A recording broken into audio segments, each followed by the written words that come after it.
Hello दोस्तों, स्वागत है आप सबका एक बार फिर हमारे चैनल पर। बात करने वाले इस वीडियो में वित्त विभाग राजस्थान सरकार के महत्वपूर्ण ऑर्डर की समस्त कर्मचारियों के लिए 6 जुलाई 2026 का महत्वपूर्ण ऑर्डर। और ऐसा ऑर्डर वैसे 5 मई 2026 को भी जारी हो रखा है, तो उसी क्रम में आगे और ऑर्डर जारी किया गया है। तो समस्त सेवारत राज्य कर्मचारियों के समय समय पर किए गए वेतन निर्धारण की पुनः जांच के संबंध में नवीन ऑर्डर आ चुका है वित्त विभाग का। तो कर्मचारियों के समय पर वेतन निर्धारण जो फिक्सेशन होता है, यहाँ जो भी पदोन्नति लगती है, एसीपी मिलती है, डीपीसी होती है, उस समय में तो सेवारत कर्मचारियों के लिए समय समय पर जो भी वेतन निर्धारण होता है उनकी पुनः जांच की जाएगी। इसको लेकर वित्त विभाग ने फिर से ऑर्डर जारी किया गया है।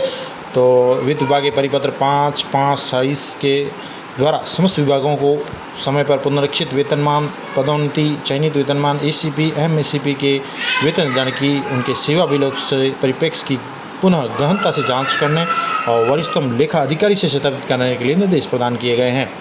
उक्त परिपत्र में निरंतर में यह भी निर्देशित किया जाता है, उसी के क्रम में आगे और दिशा निर्देश है कि वेतन निर्धारण प्रकरणों की जांच के संबंध में जो भी संलग्न चेकलिस्ट में विभाग कार्यालय की संस्थापन शाखा द्वारा प्रत्येक कर्मचारी का विवरण तैयार किया जाए। यानी जो भी विभाग कार्यालय में लगे हुए अधिकारी कर्मचारी हैं, उस प्रत्येक कर्मचारी का एक विवरण तैयार हो, उसमें राज्य कर्मचारियों के वेतन निर्धारण की पुनः गहन जांच हो। विभाग कार्यालय के कार्यालय अध्यक्ष, वरिष्ठतम जो लेखाकर्मी हैं या संस्थापन प्रभारी अधिकारी है, कर्मचारी का संयुक्त एक जांच दल गठित किया जाएगा, संयुक्त रूप से की जाए। तो कर्मचारी के वेतन निर्धारण की पुनः जो गहन जांच है, उसमें विभाग कार्यालय के कार्यालय अध्यक्ष हो सकते हैं, वरिष्ठतम लेखाकर्मी, संस्थापन अधिकारी या कर्मचारी का संयुक्त एक जांच दल होगा जो संयुक्त रूप से इसकी जांच करेगा। पुनः परीक्षण और जांच के उपरांत भी यदि कोई त्रुटि पाई जाती है तो उसे तत्काल संशोधित करावें। साथ ही कार्मिक को सुनवाई का एक अवसर भी दें। कॉज नोटिस प्रदान करके अधिक भुगतान की वसूली की कार्रवाई की जाए। यह सुनिश्चित करें कि अनियमित वेतन निर्धारण के कारण भविष्य में अधिक भुगतान की स्थिति न रहे। वेतन निर्धारण की जांच कर ली जाने बाबत एक प्रमाण पत्र भी जांच दल द्वारा संलग्न प्रपत्र में संयुक्त रूप से दिया जाएगा। यानी एक प्रमाण पत्र भी होगा कि इसका मैटर वेतन निर्धारण है वो क्लियर है, कोई किसी प्रकार की समस्या नहीं है। तो इस प्रकार का प्रमाण पत्र भी जांच दल द्वारा जो एक प्रपत्र इसमें दिया गया है वो भी दिया जाएगा कर्मचारी को। इस संबंध में समस्त कार्मिकों को वेतन निर्धारण की पूर्ण रूप से जांच कर लिए जाने बाबत प्रमाण पत्र माह सितंबर 26 के वेतन बिलों आवश्यक रूप से अंकित किया जाए। तो ये भी यहाँ पर क्लियर गया है, समस्त कार्मिकों का जो वेतन निर्धारण होगा तो उनकी पूर्ण जाँच करने संबंधित एक प्रमाण पत्र जो है सितंबर माह का जो वेतन बिल बनेंगे यानी सैलरी बिल बनेंगे, उसमें आवश्यक रूप से अंकित भी किया जाए, साथ में लगाना है, अटैच करना है प्रमाण पत्र।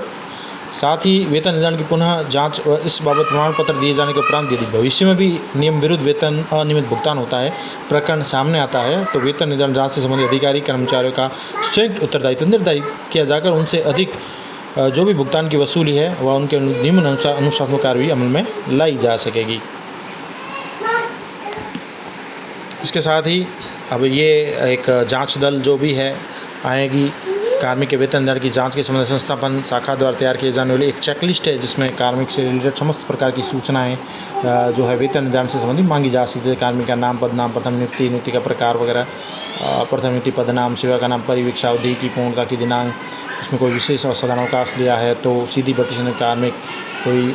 उनको प्री प्रोटेक्शन का लाभ मिला है या सीधी भर्ती से के पूर्व में कोई other state government PSU autonomous bodies आए हैं। फिर प्रथम नियुक्ति पर वेतनमान लाभ, सेवा काल में मिले दंड, स्वीकृत किए गए वेतनमान, ACP MSCP वेतनमान क्या चल रहा है, प्रथम द्वितीय तृतीय जो भी मिल रही है, कार्मिक पदोन्नति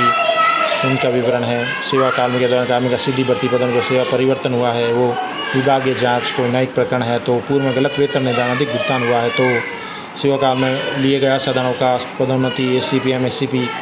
कार्मिक द्वारा दी गई पदोन्नति का परित्याग किया गया वो भी विवरण है, कार्मिक के द्वारा 1/6/2002 के पश्चात 2 से अधिक संतान होने दिनांक 1/6/10/15 से पूर्व यदि ACP स्वीकृत की गई उसका विवरण, कार्मिक के दिनांक 1/6/2002 के पश्चात 2 से अधिक संतान होने के कारण पदोन्नति वेतनमान ACP MSCP प्रभावित हुई तो और नहीं किसी विशेष प्रकार का विवरण, कार्मिक के हस्ताक्षर, कार्यालय अध्यक्ष के हस्ताक्षर, नाम, पदनाम। तो इस प्रकार से MSCP और ACP स्वीकृत करने का आदेश और संख्या, दिनांक, तो इस प्रकार की महत्वपूर्ण जानकारियाँ इसमें मिलेगी। और साथ में नीचे प्रमाण पत्र भी रहेगा, वेतन निर्धारण का सत्यापन प्रमाण पत्र कि वित्त विभाग के परिपत्र और ऑर्डर के अकॉर्डिंग दिनांक के क्रम में जो भी श्रीमान हैं पद के दिनांक तक के समस्त वेतन निर्धारण, वेतन वृद्धियाँ, पुनरीक्षित वेतन, पदोन्नति, MSCP आदि का उल्लेख और सेवा लेखकों के आधार पर गहन जांच कर दी गई है और नियमानुसार सही पाए गए हैं, जिसमें हस्ताक्षर होगा सदस्य प्रभारी संस्थापन शाखा पदनाम, विभाग कार्यालय के वरिष्ठ समलेखा कर्मी के हस्ताक्षर पदनाम, हस्ताक्षर कार्यालय अध्यक्ष के नाम। तो ये भी एक सत्यापन का प्रमाण पत्र भी लगाया जाएगा।